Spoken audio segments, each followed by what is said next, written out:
It's a very sad story. And I got to know him. He was such a beautiful man, such a lovely man. Somewhere I saw footage and I saw this thing and I thought, well, surely you've seen this. That was a loss that clearly had a huge effect. The story, and it's absolutely... Imagine the fear, the betrayal.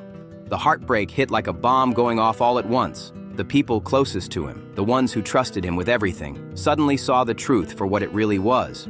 This wasn't confusion, and it definitely wasn't bad timing. It was pure emotional shock, slamming into everyone like a train with no brakes.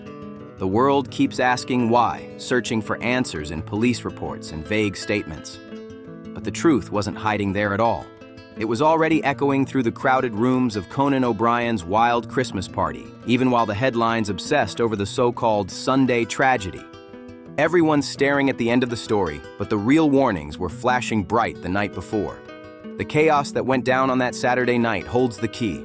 Long before the cold silence of the crime scene took over, what went down between Rob and Nick Reiner wasn't quiet or private. It was explosive, messy, public, and impossible to ignore. It wasn't just a disagreement, it was a meltdown. The final clash between father and son, right in front of Hollywood's most powerful faces. People didn't just witness it, they felt it in the air, thick with tension and disbelief. This wasn't something you could cover up or pretend didn't happen. It was the moment everything snapped. The Reiner legacy didn't fade away in silence. It cracked, loudly, painfully, and right before everyone's eyes. That Christmas party wasn't just another industry event, it was sacred territory. Conan O'Brien's estate has always been a private sanctuary, a safe zone where celebrities drop their masks and breathe easy for once. The scent of pine and top-shelf scotch filled the air, wrapping around the glitter of money and fame. Laughter echoed through the halls, and old connections lit up like it was the good old days again. But the second those heavy oak doors swung open, when Rob Reiner, Michelle, and Nick Reiner walked in, the whole atmosphere shifted. Conversations froze mid-sentence, fake smiles tightened, and the room went tense in seconds, like everyone sensed something was off. Rob came in wearing that classic smile, the same one everyone recognizes from the golden days, the beloved face from the Princess Bride. But up close, that grin didn't reach his eyes. Something was broken underneath that calm surface, a tension barely contained. He wasn't there to relax or toast the season. No way. He came in guarded, every move controlled, like a man on a mission to save what little was left. He was playing the hardest role of his life, a father trying to keep his world from falling apart while it crumbled in slow motion.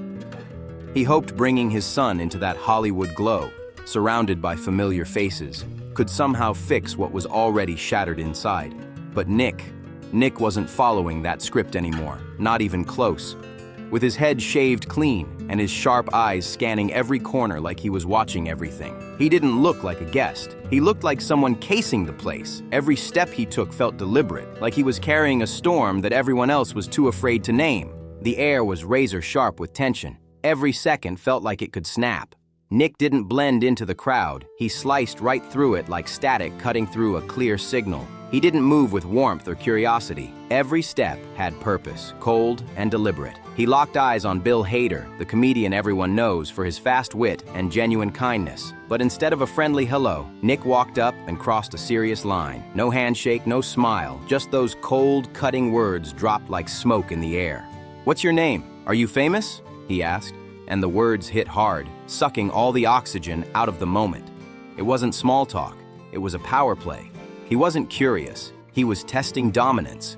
This was about burning down the world his father worshipped. Nick stared right through Hollywood royalty, stripping away the glamour one person at a time, like he was peeling off the layers of a lie. Every move he made was sharp, intentional, and full of defiance. This wasn't chaos, it was strategy. A message written in public humiliation aimed straight at his father. It said everything loud and clear. Rob's legacy meant nothing to the son who was tearing it down right in front of him. From across the room, Rob could see it all unfolding in slow motion, and his heart started to hammer so hard it felt like everyone else could see it too. This wasn't just embarrassment anymore. It was fear creeping in, cold and real. There was something dark in Nick's stare, something detached, like he wasn't looking at people but scanning objects, breaking down everyone in sight. Friends, old colleagues, decades of shared memories, all reduced to faces under a microscope. The party's polished calm shattered in an instant, not because of a bad joke or spilled drink, but because voices started rising, sharp, raw, and emotional. The argument between Rob, Michelle, and Nick didn't stay tucked away in a corner. It exploded into the open for everyone to see. It was like a wound ripped open, bleeding chaos across the room. Conversation stopped mid-word, laughter froze, and all eyes turned to the family unraveling in real time. People who had known Rob for over 40 years, people who'd toasted his wins, laughed through his stories, just stood there stunned. They weren't seeing a Hollywood legend anymore. They were seeing a man breaking down, his confidence slipping, his power fading fast. Michelle, usually the calm center of it all, looked trapped, her eyes darting across the room like someone desperate to find an escape that didn't exist. The tension was suffocating, thick enough to taste. And there, standing quietly at the edge of the chaos, was Conan O'Brien, watching, studying. He didn't see a family argument. No, this was something darker. This wasn't just raised voices or a drunken outburst. It was control slipping right through someone's fingers. Conan later recalled the image that stuck with him most. You look at him, his head kinda shaved, and I don't know if that's how he looked exactly, but man, he looked like he had a screw loose or something evil in his eyes. He was 32 years old, too young to be carrying that kind of darkness. It was supposed to be a joyful night, a holiday party at Conan O'Brien's mansion, where laughter and champagne usually drowned out every worry. But what went down between Rob Reiner and his son Nick that night, it wasn't festive, it was explosive. Witnesses later said it turned into a very loud argument, the kind that stopped every conversation cold. Nick's behavior wasn't just odd, it was alarming. Guests exchanged nervous glances, whispering about how bizarre it all looked, as if something in him had completely shifted. One guest remembered it vividly, Rob Reiner trying to reason with his son, telling him straight up that his behavior was inappropriate. But Rob's voice, the same one that once commanded entire film sets, suddenly sounded powerless. The energy around Nick pulled at the room like gravity gone bad, heavy, suffocating, and impossible to escape. This wasn't the strong director everyone knew. This was a father struggling to keep his world from collapsing right in front of strangers. When the shouting finally died down, the silence that followed hit harder than the noise. That's when the real moment came. Rob leaned in close to a trusted friend, his voice shaking, and whispered something no one expected to hear. It wasn't dramatic or exaggerated. It was terrified. He didn't say, "Nick's just having a rough night." He said, "I'm scared. I don't know what he's gonna do next." Those words didn't just fade. They struck like a warning bell no one wanted to acknowledge. The confession was swallowed up by the party's music and laughter, but the unease lingered. Everyone felt it, even if no one said a word. And when the Reiners finally turned to leave, the silence that followed them out was brutal, cold and heavy, like something unseen was walking right behind them. Outside, the car waited under the soft glow of Christmas lights. Rob and Michelle climbed in quietly, carrying more than just tension. They carried dread, the kind that tightens your chest before you even know why. They drove off into the dark Los Angeles night, headlights slicing through the calm streets, leaving behind the warmth, the witnesses, and whatever fragile safety the party had offered. That drive wasn't just a ride home, it felt like a descent, straight into the unknown. Inside the car, no one said a word. The city lights faded in the mirrors, and all that was left was that quiet, haunting space between them. If Saturday night was chaos, a desperate warning screamed out loud. Then Sunday morning came like a cold slap from reality. The sun rose over Brentwood right on time. Bright, perfect, and cruelly calm. It washed over flawless lawns, tall hedges, and the gated perfection that hid Hollywood's secrets. From the outside, it looked like another beautiful day in paradise. But behind those gates, peace didn't live there anymore. The shouting was done. The war of words had burned out, leaving only silence, the kind that feels heavy enough to crush you. Whatever had boiled over the night before had hit its breaking point, and there was no coming back from it. But the first crack in that silence didn't come with sirens or flashing lights. It came quietly, through something painfully ordinary. A massage therapist pulled up to the Reiner gate, expecting just another routine Sunday session with Rob and Michelle. Nothing strange, nothing dramatic. Just a calm, normal morning visit, the kind that keeps life steady when everything else feels chaotic. She pressed the intercom, no answer. Tried again, nothing. She called the house phone, then their cells. Both rang endlessly into the void. The quiet wasn't peaceful anymore. It was wrong. It was off. And deep down, she could feel it. The rhythm of the morning had broken. Instead of calling emergency services right away, she did something human. She reached for someone close, someone who knew the house better than anyone. She called Rory Reiner, the daughter who lived right across the street. Just like that, the quiet morning began to split open. That closeness between them had always seemed like a blessing, proof that the Reiners stayed tight no matter how famous or busy they got. Sunday drop-ins, coffee runs, random check-ins, it was normal. But this Sunday twisted all that comfort into dread. What once felt safe now felt like a trap snapping shut. Rory didn't hesitate for a single second. No questions, no calls for backup, just pure instinct. She sprinted out her front door, her heart slamming against her ribs, breath cutting short in the cold morning air. Her mind raced wild, clinging to excuses. Maybe they overslept, maybe their phones died, maybe they just wanted some quiet time. But deep down, she already knew something was wrong. She was running toward a truth her body already understood, but her mind refused to name. With her roommate beside her, she crossed that quiet suburban street, the same one she'd walked 1,000 times before. But this time, it felt endless. She reached the front door, breathless, desperate, praying she was overreacting. But the second she stepped inside, the air changed. The house didn't welcome her. It rejected her. The silence inside wasn't still. It was suffocating. According to later reports, that's when the nightmare became real. Rory moved through the halls she'd grown up in, every step echoing too loud, like the house itself was holding its breath. The familiar smell of home was there, but twisted, colder, unnatural. It wasn't warmth anymore. It was shock. And then she found her father. We don't need to go into details. Her reaction told the entire story. There was no confusion, no denial.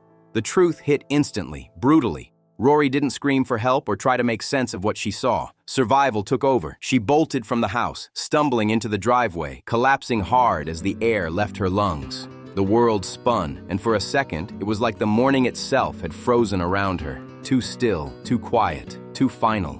The most haunting detail, the one that rips right through the heart, is this. Rory ran out before she ever found her mother. That moment alone says everything. The chaos that had started the night before came full circle in the worst way imaginable, and every second of hesitation now feels unbearable to look back on. Witnesses from Conan O'Brien's Christmas party later claimed that when things between Rob and Nick exploded that night, some guests wanted to call 911, but were told not to. One person even recalled Conan telling guests who tried to call 911 to wait, to let things cool down. Now, it's important to say this clearly. Conan O'Brien isn't responsible for anyone else's actions, but what happened next still feels chilling. If help had been called that night, if someone had stepped in and forced intervention, Rob Reiner and Michelle might still be alive today. By the time paramedics finally arrived the next morning, the calm of Brentwood shattered like glass. Sirens sliced through the fake quiet of that perfect neighborhood, red and blue lights bouncing off the hedges as the truth came crashing down. A first responder had to walk back down that long driveway, carrying words no child should ever have to hear. That was when Rory learned her mother, Michelle, was gone too. In less than 20 minutes, Rory Reiner went from being the daughter checking in on her parents to standing completely alone in a reality that made no sense. The shock hit her like a tidal wave, stealing every bit of air from her lungs. The house that once stood for success, warmth, and family was now wrapped in yellow tape and silence. Detectives moved carefully through each room, documenting everything. And that's when the most unsettling discovery came to light. There was no sign of forced entry, no shattered glass, no broken locks, no alarm triggered. Everything was intact, untouched. The kind of detail that doesn't just raise questions, it rewrites the whole story. This wasn't a break-in. It wasn't an outside attack. The chaos had come from inside. That single fact flipped the entire case upside down.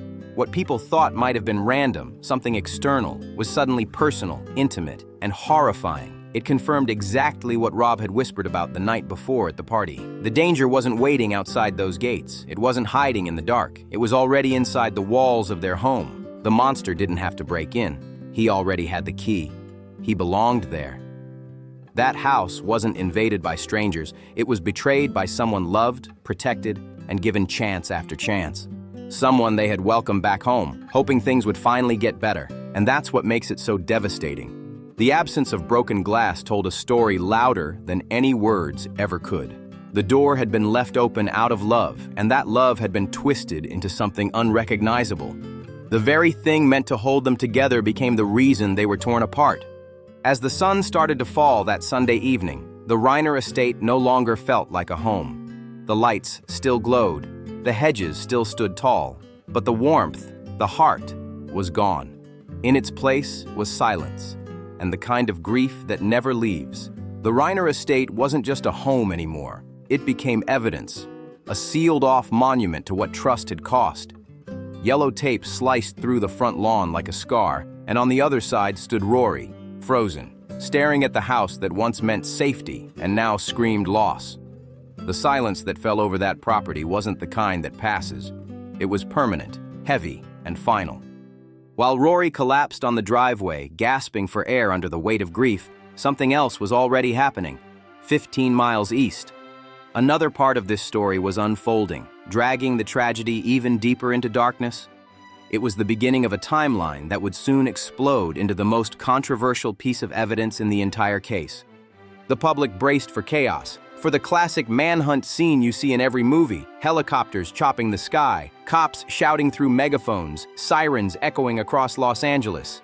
Everyone imagined Nick Reiner out there spiraling, reckless and wild, running from what he'd done. That's what people expected, but what actually surfaced, it was the complete opposite. The defense team would later argue that Nick had suffered a full mental collapse, a brain so fractured by illness and imbalance that he couldn't understand what was real anymore. But the surveillance footage pulled by the LAPD told a very different story, one that was colder, calculated, and disturbingly calm. The video shows a gas station on the corner of Exposition Boulevard and Vermont Avenue, a gritty, loud slice of LA, miles away from Brentwood's manicured calm. Cars honking, people moving, life carrying on like nothing had happened. Cameras rolled, and there he was, Nick Reiner. He wasn't sprinting, he wasn't ducking, he wasn't even trying to hide. The man accused of something unimaginable looked completely at ease. He moved slow, steady, casual, almost bored, through the aisles of that gas station. He wore a black and green jacket, a baseball cap pulled low, and a bright red backpack slung over his shoulders. Nothing suspicious, nothing frantic, just normal. He stopped at the cooler, stared at the shelves for a moment, weighing his options, like any other person grabbing a drink after a long night. That one small moment made investigators' stomachs turn. There was no panic, no shaking, no sign of a breakdown. He calmly picked a sports drink, stepped into line, and waited patiently. The footage showed him standing behind other customers, checking his surroundings, but not in a nervous way, just observant. Then came the part that hit everyone like a punch. He paid with a credit card. Swipe, receipt, done. No rush, no hesitation. Think about that for a second. According to police, this man had just walked away from the most horrific act imaginable. And here he was, calmly buying a drink like nothing had happened. No panic, no paranoia, just routine behavior under the harsh glow of fluorescent lights. Investigators were stunned. The footage didn't just break expectations, it rewrote them. It shattered the public's picture of a man losing his grip on reality. He even talked to the cashier. Later, the clerk told detectives, he seemed totally normal, polite, calm, no shaking hands, no weird vibe at all. That detail shook professionals to their core, because even in severe mental breaks, there's usually chaos, confusion, panic, disorganization. But this was something different, something colder. This wasn't a breakdown, it was control. It was dissociation turned into a weapon, a mind so compartmentalized it could box up horror, lock it away tight, and flip straight back into survival mode, like a switch had been flipped. No running, no disguise, no trace of guilt on his face. Just quiet, chilling composure. Nick didn't vanish into the night. He moved through it, completely unnoticed. And that, more than anything, left investigators speechless. Because what they saw on that footage wasn't insanity. It was intention. He had the focus, the mental clarity, to navigate Los Angeles public transportation. And that's no easy feat. Think about it. He didn't drive from Brentwood to Exposition Boulevard. That trip takes effort, timing, and planning. Buses, transfers, stops. Every move requires patience and awareness. This wasn't a man stumbling through confusion. This was a man commuting, step by step, with purpose. Investigators were able to trace his route across the city, a path that led him from the west side all the way to a hotel in Santa Monica. At first, it looked routine, just another stop on a map, but then things took a darker turn. After checking in, Nick didn't just crash on the bed or shut down from exhaustion, he got to work. According to reports, he covered the windows with sheets. That small act changed everything. Because if someone's truly lost in delusion, they don't think about visibility. They don't think about who might see them. But Nick did. Covering those windows wasn't confusion. It was strategy. That's not the behavior of someone detached from reality. That's someone actively trying not to be seen. It screams awareness, control, and fear of detection. He knew people would be searching. He knew the story would break. He knew helicopters could be in the sky any minute. That hotel room wasn't a hideout. It was a temporary bunker, a place to regroup, to clean up, to disappear in plain sight. Forensic experts believe those few hours inside that room were crucial. They think he used that time to erase traces, to reset his appearance, to distance himself from what had just happened. The bright red backpack? Probably carried the same clothes he wore earlier. The hotel shower? Likely washed away physical evidence that could have told investigators more than words ever could. Every single move pointed to intention, not accident. Piece by piece, the image of a confused, broken man fell apart, replaced by something colder. This wasn't someone lost in a fog or trapped in a psychotic spiral. This was someone managing the fallout of a crime with chilling precision. Every choice, every action, every pause, all of it screamed control. And when LAPD finally closed in, tracking his movements using his old routines and digital patterns, the ending was nothing like anyone expected. There was no high-speed chase, no gunfire, no drawn-out standoff, nothing dramatic at all. Officers found Nick Reiner walking alone, calm, quiet, and composed. When they approached, he didn't run. He didn't fight. He just stopped and surrendered. No resistance, no emotion, just stillness, calm to the very end. But here's the real twist. It's not how he was caught that stunned people. It's where he ended up. Nick Reiner wasn't placed in the general population of the LA County Jail. He was transferred straight into a specialized medical ward, sealed off from everyone else. 24/7 surveillance, every movement recorded, every second logged, complete isolation. Now, on the surface, that kind of lockdown sounds like protection, and in part, it is. High-profile cases like this draw attention, and jailhouse justice can turn violent fast. But there's another reason, the one that really matters. That medical ward isn't just about safety, it's about the next battlefield, the courtroom. That sterile, locked room is now the stage for what comes next, the legal war over his mind. The defense will point at that ward and say, look, he's mentally unwell, he needs treatment, not punishment. They'll frame it as evidence of incapacity, proof he wasn't in control when it mattered most. Prosecutors will argue that Nick Reiner knew exactly what he was doing. Every step, every choice, every calculated move. And that's the part that freezes people. Because the monster in this story wasn't loud or wild or raging out of control. He didn't fit the image people imagine when they hear the word killer. No, the monster looked normal, calm, polite. He was the kind of person you'd pass in a gas station without a second glance, standing under harsh fluorescent lights, holding a sports drink, while carrying a secret that would soon destroy everything.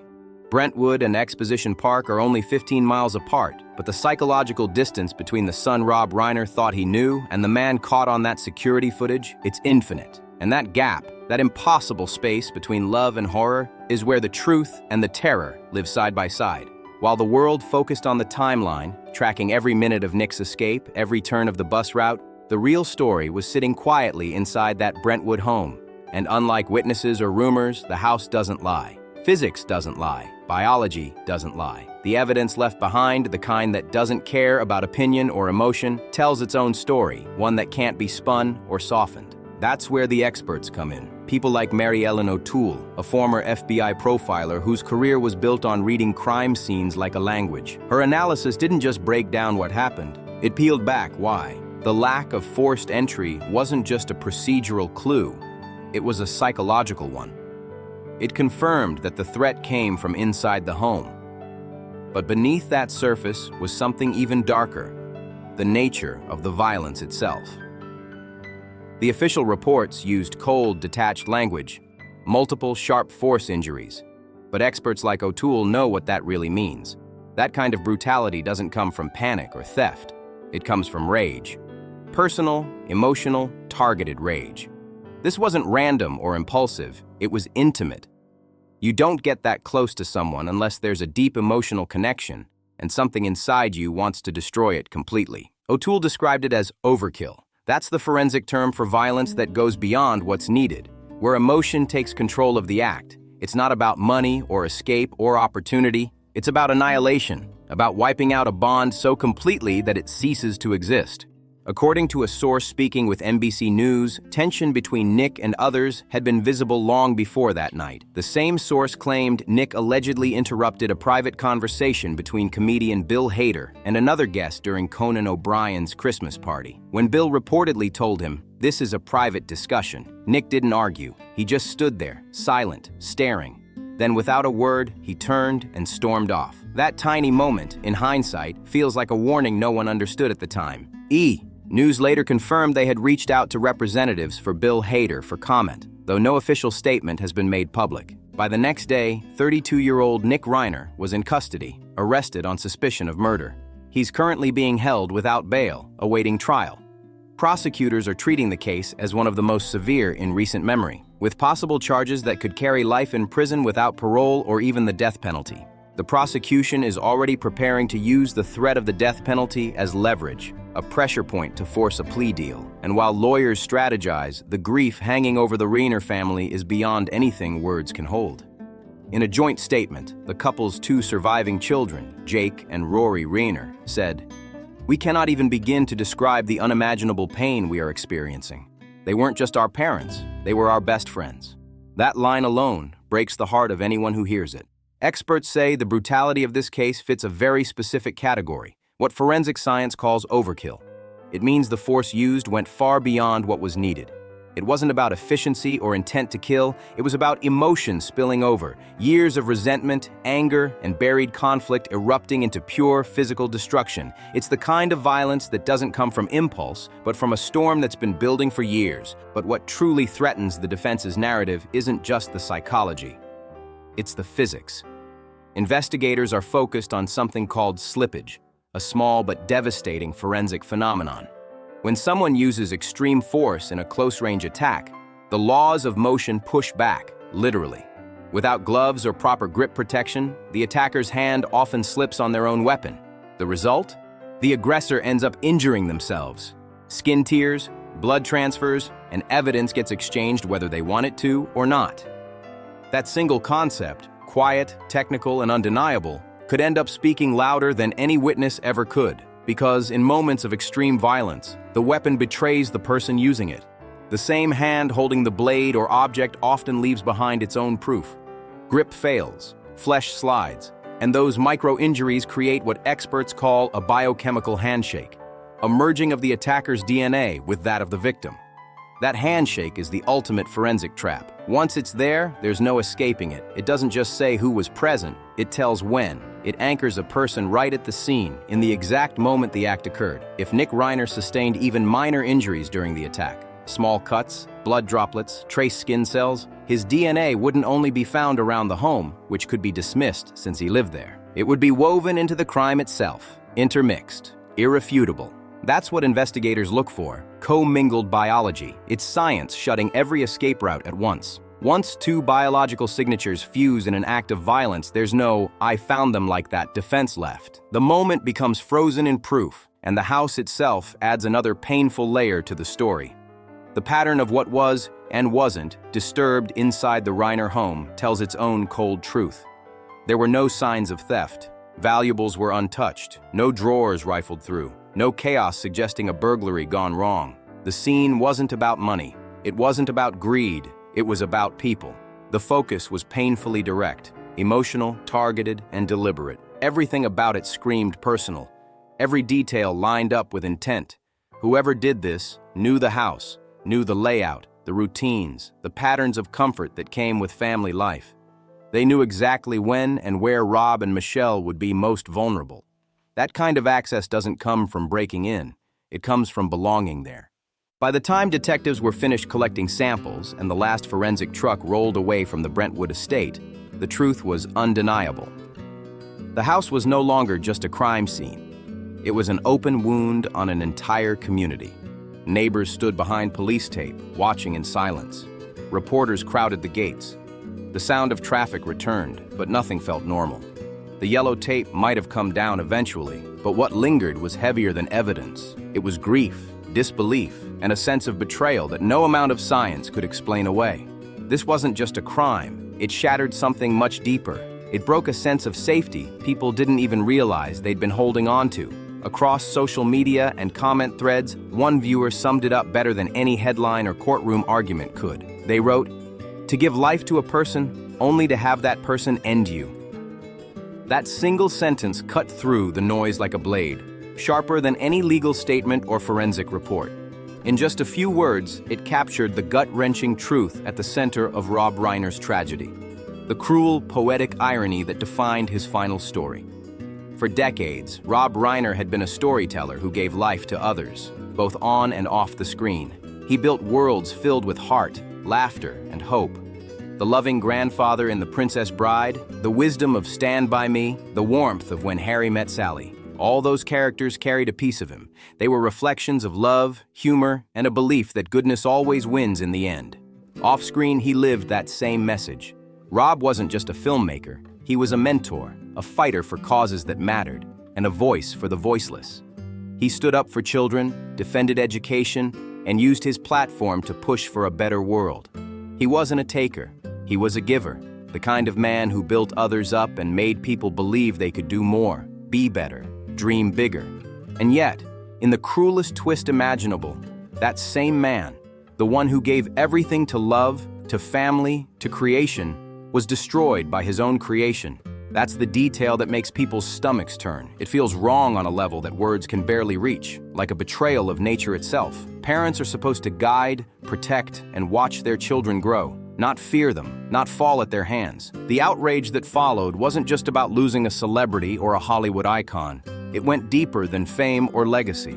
It struck at something universal, the bond between parent and child. Humanity understands that connection instinctively. It's sacred. It's not supposed to break this way.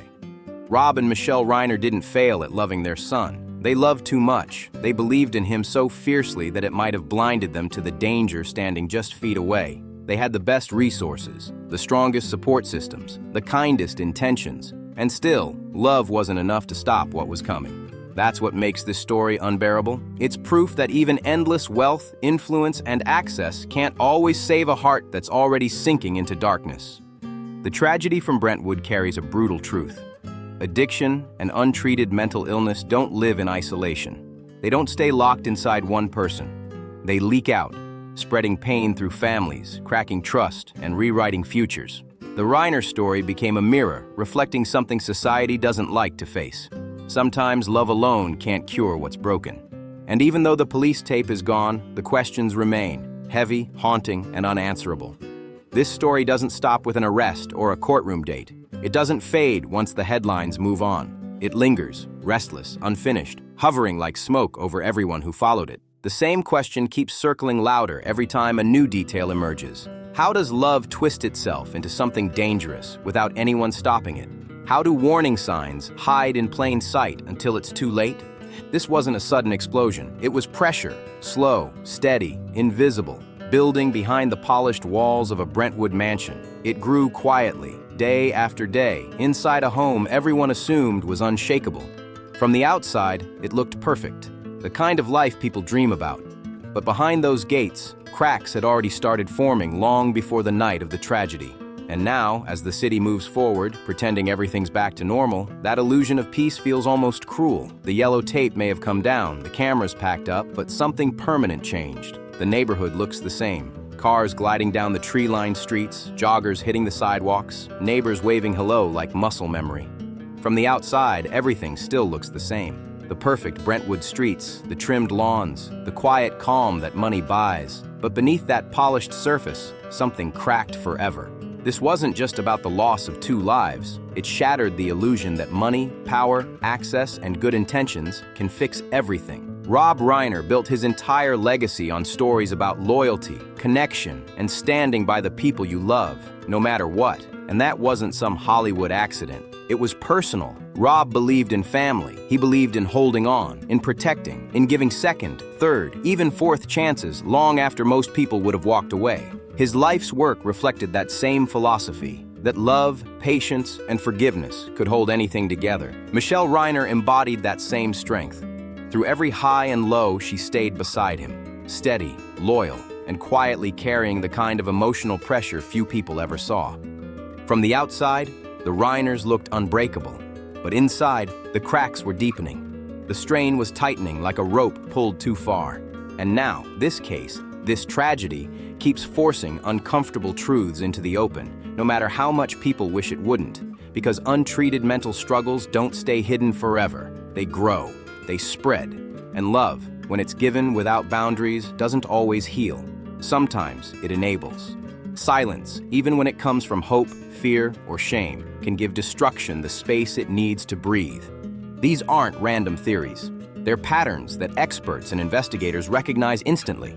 Every time they revisit the timeline, every time a new report drops, another layer peels back, exposing more of the pain underneath. And instead of providing clarity, it keeps creating friction. Every fresh update raises new questions. Every professional opinion adds tension instead of relief. Nothing about this story feels neat or resolved. It's raw, jagged, and painfully human. And maybe that's why it's gripped the public so tightly. Because behind the headlines and courtroom strategies, people are looking at their own lives, at their families, and asking questions they never wanted to face. What signs do we ignore because we're scared to see them? What behaviors do we explain away because love tells us to stay patient? Where does compassion end and accountability begin? Those are hard questions, and now families all over are quietly asking them behind closed doors, at dinner tables, in therapy sessions, in whispers to friends. The Reiner case isn't just a Hollywood tragedy anymore. It's become a mirror reflecting what so many households secretly struggle with, the quiet tug-of-war between love and self-protection. This story isn't calming down, it's spreading. The focus has shifted from one horrifying night to the years of buildup that led there. From a single home in Brentwood to a pattern that exists in families everywhere. And with every new detail, the weight doesn't fade. It gets heavier. Because deep down, people know this story doesn't end with yellow tape or courtroom verdicts. It doesn't fit neatly into a headline. It stays with you, unsettling, unresolved, and too real to forget. The tension hasn't faded. It's still thick in the air, impossible to shake. The questions keep stacking up, and the deeper this story goes, the clearer it becomes. What we've seen so far is only a piece of something much bigger, something that's still unfolding. Reports continue to circle back to that night. Conan O'Brien's Christmas party, where Nick Reiner showed up in a hoodie, his mood shifting between distant and erratic. Guests noticed. People whispered. Some said he was acting off, approaching celebrities outside and making them visibly uncomfortable. One guest recalled how Nick reportedly stormed off after a heated moment with Bill Hader, the beloved comedian from SNL and Barry. That moment, brushed off by some as just another awkward party scene, now feels like a warning no one took seriously enough.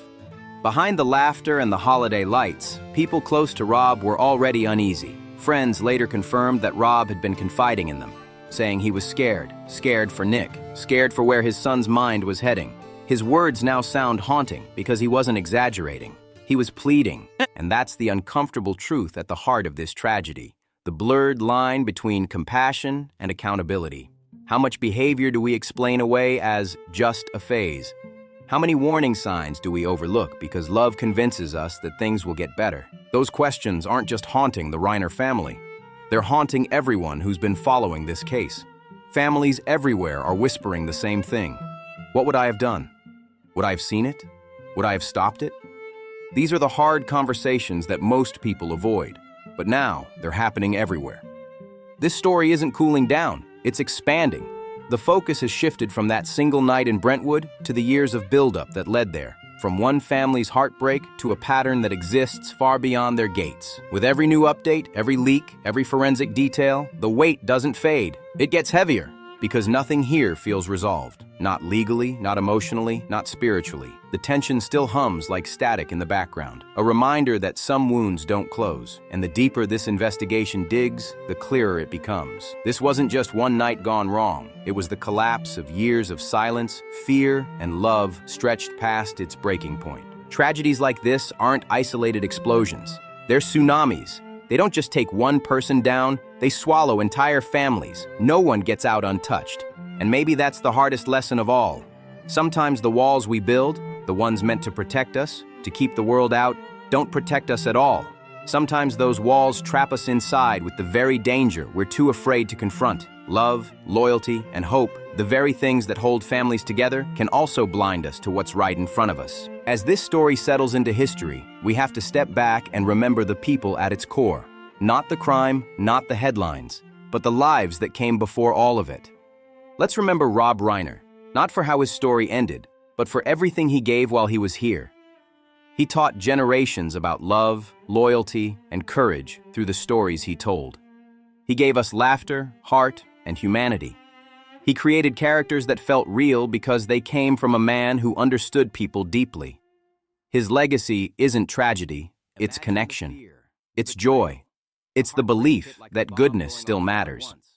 And Michelle Reiner, her grace deserves its own spotlight. She was strength in silence, compassion in motion. She carried more than most will ever understand. Through every storm, she stayed grounded, steady, and loving. Her story should be remembered for what it was, not reduced to how it ended. The investigation is far from over. The courts will continue to debate intent, responsibility, and sanity. Experts will break down timelines, medication changes, and mental health records. But in the court of public opinion, one truth has already hit hard. This was a tragedy born out of love, pushed past its limits. Not greed, not chance, not fame. Just love, stretched until it finally broke. Behind every headline, behind every legal update, there's a deeper pain. A family that tried to save one of their own and lost everything in the process. If this story moved you, if you felt the weight of what happened, take a moment to share your thoughts respectfully in the comments below. Let's not just talk about the crime. Let's talk about awareness, about boundaries, about what families face behind closed doors when mental illness becomes too much to carry alone. These conversations matter. Let's keep remembering Rob and Michelle Reiner, not for how their story ended, but for the lives they lived, the laughter, the light, the impact. And if you believe stories like this deserve to be told with honesty, empathy, and dignity, please like, comment, share, and subscribe to Golden Top. Your support helps these stories be told the right way, raw, truthful, and respectful. Rest in peace, Rob and Michelle. You gave the world more than it ever gave back. The world couldn't save you, but it will never forget you. According to NBC4 Investigates, Nick Reiner had been living with his parents in their Brentwood home. When police first arrived at the scene, the family's daughter was reportedly there, a witness to the immediate aftermath of the tragedy. The details of who made the first emergency call remain unclear, but law enforcement confirmed that Nick was taken into custody shortly after. Nick Reiner, the troubled son of Rob and Michelle, had spent years in and out of treatment. In fact, a documentary was once made about his struggles with addiction and his father's efforts to help him heal. But what's unfolding now paints a picture far darker than anyone ever imagined. NBC4 has confirmed that Nick remains completely isolated from other inmates. He's not part of the general jail population. Instead, he's being held inside a specialized medical ward, under constant round-the-clock video surveillance. Every movement is monitored, every moment recorded. It's a level of control used for inmates deemed either extremely high risk or severely unstable. He isn't in a standard cell. He's in what officials call a medical observation unit within the prison system. It's not just about security, it's also about containment. According to sources, authorities are monitoring both his mental state and physical safety 24/7. Local reporters say the shockwaves from Rob and Michelle's deaths are still being felt across Hollywood and beyond. Fans, colleagues, and friends continue to express disbelief. The idea that the man who gave the world Stand By Me, A Few Good Men, and The Princess Bride could lose his life this way feels impossible. NBC anchor Robert Kovacic, reporting live from Brentwood, summarized it simply. The reaction to the deaths of Rob and Michelle Reiner is still reverberating around the world. As for Nick, the investigation continues to reveal new layers of his mental health history. Multiple sources confirmed he had been diagnosed with schizophrenia well before the murders and was actively under psychiatric care.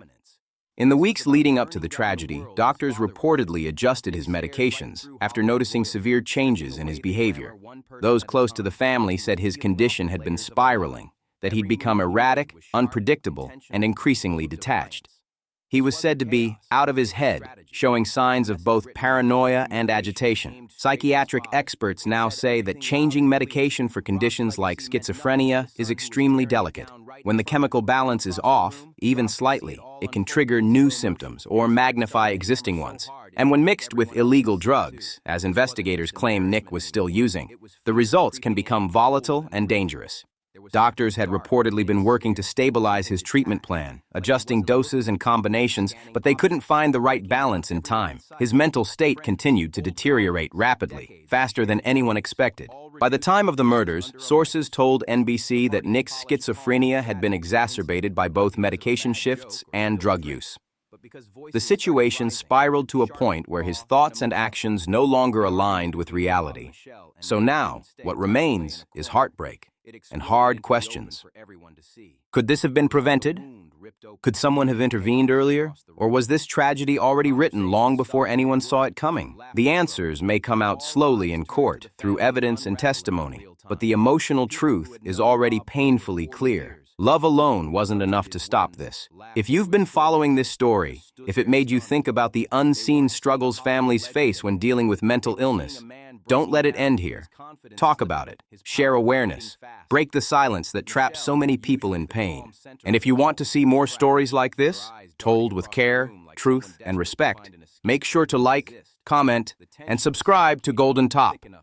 Your support helps keep these conversations alive and ensures the victims are remembered as people, not just headlines. Thank you for watching, and we'll see you in the next video.